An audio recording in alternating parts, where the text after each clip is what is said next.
Alright, so today we're fixing the first mechanical problem I'm having with my 2002 Tahoe, which is pretty much not starting.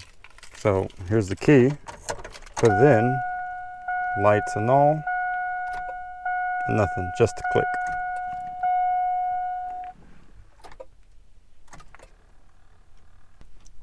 So with that, we're changing out the starter, because as you could hear, the solenoid's clicking, but the starter is not working.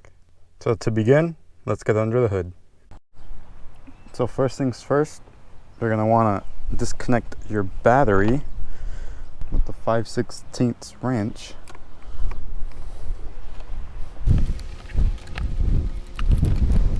Sorry if you could hear the wind. It starts getting windy whenever I need to start recording. It's always a nice thing that happens with random Arizona weather. Now that that's done, let's jump underneath the truck. Alright, so here's our starter right here. There's two 13mm bolts that we have to take out here and here, along with removing this plug.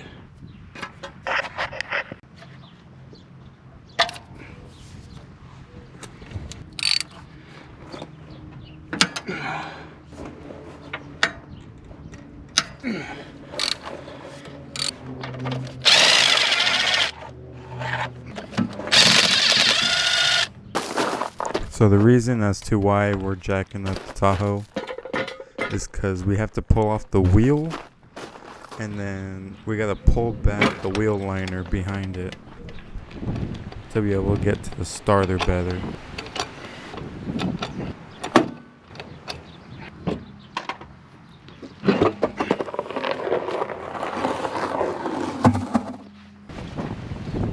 So once your wheel's off, we're just going to pop off the fender push pins and then peel back the fender liner like halfway, just enough to get to the starter better.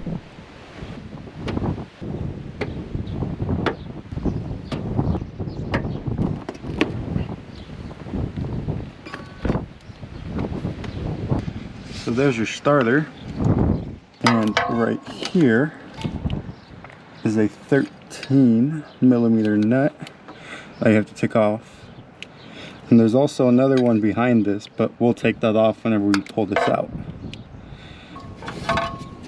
So just going to start by taking off the heat shield that's right on top of it. So since it's such a tight fit here, I'm just going to break loose the 13mm nut and then take it off with my fingers the rest of the way. So now that that's taken care of, we can pull out our starter.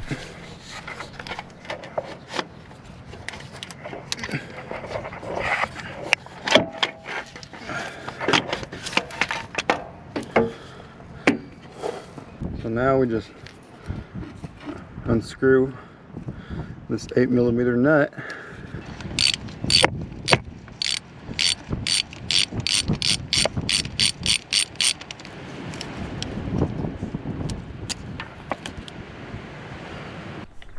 Here's the new one, here's the old one.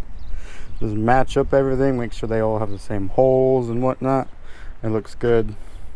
So now let's go ahead and put this one in the Tahoe and see if she starts.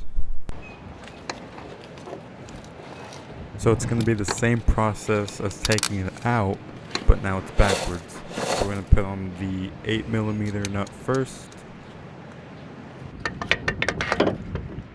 and then we can go ahead and put it in, wiggle it in as necessary, and just get in the right spot.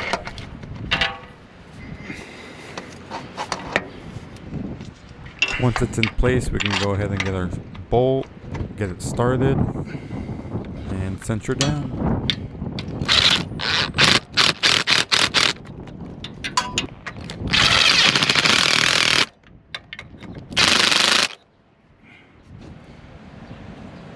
Alright, so back up top now. We're going to go ahead and put on our positive battery cable and then cinch it down with the 13mm nut. So I was able to get a ratchet in there, but it took a while, as you could see, slowly but surely though.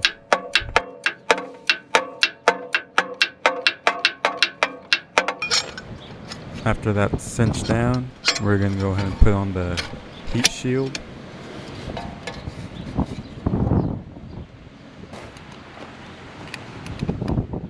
So we're going to go ahead and connect our battery, and once that is done, we're going to go ahead and start her up. The moment of truth. Alright, moment of truth. And she starts. So the issue that I had when it first didn't start after installing the new starter was that the ignition fuse had blown. So if you're curious to where the fuse is, all you gotta do is come here to the fuse box, lift that open, and it's this 40 ampere right here, the orange one. So if you get in, try to start it, and it didn't start like it did before, that could also be the issue. So check your fuses and then you're good to go. As you can see, she runs. So thank you guys for watching this video. Like it if you found it interesting. Share it if you think somebody else might find it useful or interesting. And stay tuned to the next video.